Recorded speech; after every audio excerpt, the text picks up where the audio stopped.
Everybody, मैं हूँ Priya and welcome back to my channel Finology Legal. पूरे कॉन्स्टिट्यूशन में अगर कोई एक ऐसा आर्टिकल है जिसे सबसे ज्यादा बार इंटरप्रेट किया गया है तो वो है आर्टिकल 21। क्यों?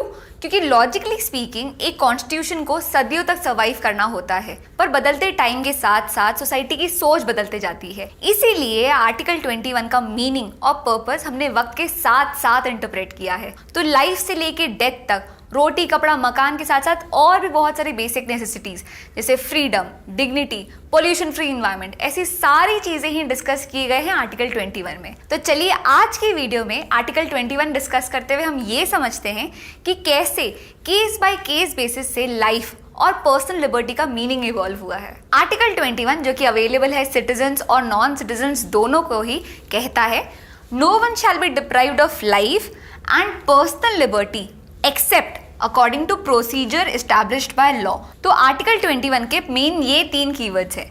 अगर हम ये 3 कीवर्ड समझ जाते हैं तो ऑटोमेटिकली आर्टिकल 21 समझ जाएंगे। शुरू करते हैं प्रोसीजर एस्टैब्लिश्ड बाय लॉ से। आर्टिकल 21 मेनली इंस्पायर्ड है अमेरिकन कॉन्स्टिट्यूशन से।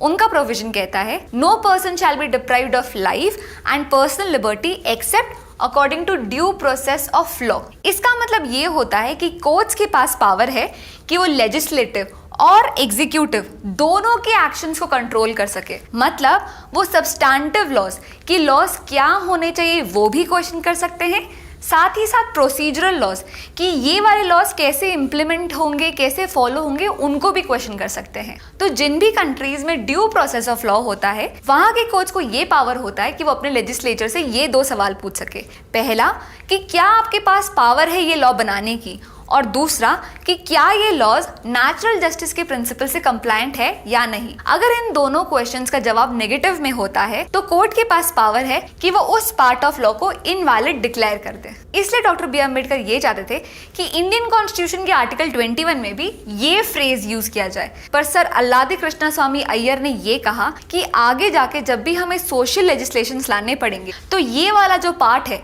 ये प्रॉब्लम क्रिएट करेगा। इसीलिए हमने procedure established by law use किया जो सिर्फ इन पे फोकस करता है। तो फाइनली आर्टिकल 21 में यूज हुआ प्रोसीजर एस्टैब्लिश्ड बाय लॉ। इसी वजह से 1978 तक हमें सिर्फ आर्बिट्ररी एग्जीक्यूटिव एक्शन से प्रोटेक्शन मिली थी। मतलब वो सारे एग्जीक्यूटिव एक्शन जो जस्ट, फेयर और रीजनेबल नहीं थे, हम सिर्फ उन्हें चैलेंज कर सकते थे। पर आर्बिट्ररी लेजिस्लेटिव एक्शन से हमें अब भी कोई प्रोटेक्शन नहीं मिली थी। पर ये सारी बातें थी 1978 तक की। क्यों? क्योंकि 1978 में आ गया था मेनका गांधी केस। इस केस ने आर्टिकल 21 का स्कोप और भी इलाबोरेट कर दिया। तो ये था प्रोसीजर एस्टैब्लिश्ड बाय लॉ।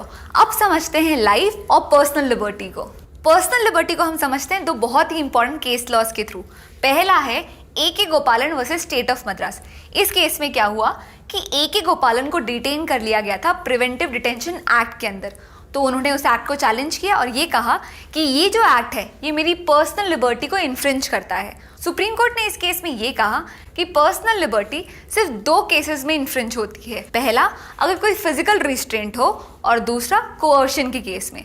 अगर ये दोनों केसेस नहीं है तो आपकी पर्सनल लिबर्टी इन्फ्रिंज नहीं हो रही है ना। ये बहुत ही नैरो इंटरप्रिटेशन।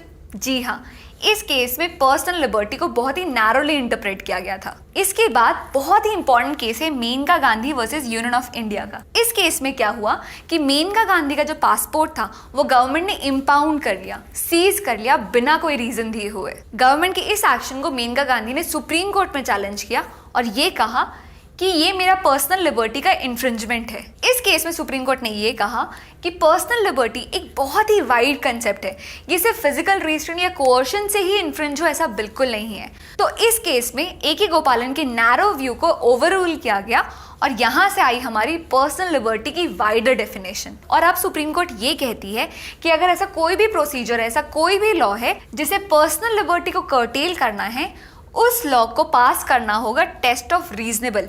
मतलब उस प्रोसीजर को होना चाहिए जस्ट, फेयर एंड रीजनेबल। ये केस इंपॉर्टेंट इसलिए भी है क्योंकि इसी केस के बाद से ड्यू प्रोसेस ऑफ लॉ और प्रोसीजर एस्टैब्लिश्ड बाय लॉ के बीच में कोई डिफरेंस नहीं रह गया था। आर्टिकल 21 में दोनों ही इंक्लूड होने लगे थे। अब बात करते हैं लाइफ के बारे में।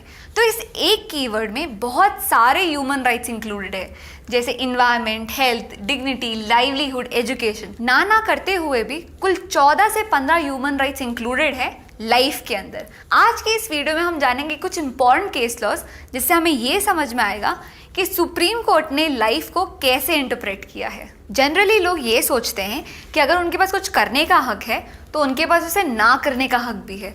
मतलब अगर मेरे पास राइट टू लिव है तो मेरे पास राइट नॉट टू लिव भी है, यानी कि राइट टू डाई भी है। तो क्या ये सही है? यही क्वेश्चन डिस्कस किया गया था P Rathinam versus union of India के केस में। इस केस में क्या हुआ कि जो पिटिशनर्स थे उन्हें सेक्शन 309 ऑफ आईपीसी के अंदर सजा मिलने वाली थी। क्यों? क्योंकि उन्होंने अटेम्प्ट टू कमिट सुसाइड किया था। उन्होंने सेक्शन 309 को चैलेंज किया और ये कहा कि आर्टिकल 21 के अंदर हमें राइट टू डाई भी मिला हुआ है, इसलिए सेक्शन 309 को इनवैलिड करार देना चाहिए। सुप्रीम कोर्ट ने कहा कि हाँ, आर्टिकल 21 के अंदर राइट टू डाई मिला हुआ है, इसलिए इसे इनवैलिड करार देना चाहिए। पर आज के डेट में जो लॉ फॉलो होता है वो हमें मिला है ज्ञान Kaur versus state of Punjab के केस में। इस केस में सुप्रीम कोर्ट ने ये कहा कि इंडियन कॉन्स्टिट्यूशन में फंडामेंटल राइट्स का वेवर अलाउड नहीं है। तो अगर आपको राइट टू लाइफ मिला हुआ है तो आप उसे गिव अवे नहीं कर सकते। मतलब राइट टू डाई आर्टिकल 21 में प्रोटेक्टेड नहीं है और सेक्शन 309 वैलिड होगा। इसके बाद आता है राइट टू प्राइवेसी। ये जो सेपरेट फंडामेंटल राइट एग्जिस्ट नहीं करता है और हम इसे हमेशा आर्टिकल 21 के अंदर ही इन्फर करते हैं। इसका पहला इंपॉर्टेंट केस है Kharak Singh versus state of UP का। इसमें सुप्रीम कोर्ट ने ये कहा कि राइट टू लाइफ का मतलब मियर एनिमल एग्जिस्टेंस नहीं होता है। अगर किसी भी तरह का अनऑथराइज्ड डिस्टर्बेंस होता है तो वो वायलेशन ऑफ प्राइवेसी ही होगा। इसके बाद आया PUCL versus union of India का केस।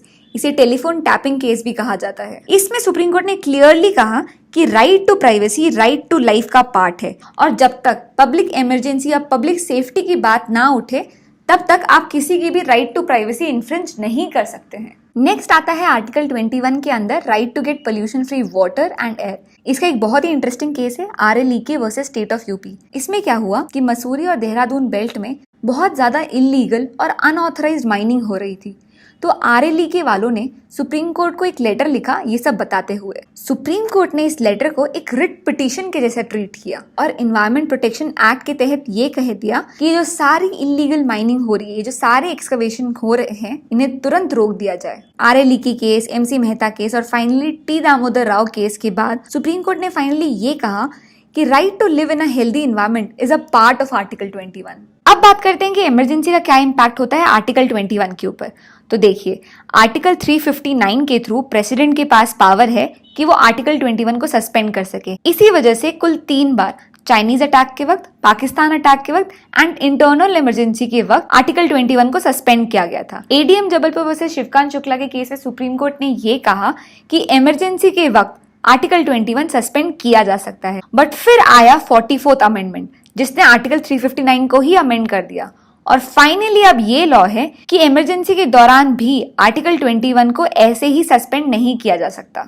आई होप आर्टिकल 21 का ये टॉपिक आपको क्लियर होगा। Do let me know in the comment section कि आपको मेरा वीडियो कैसा लगा। That's it for now. See you in the next video. Bye bye.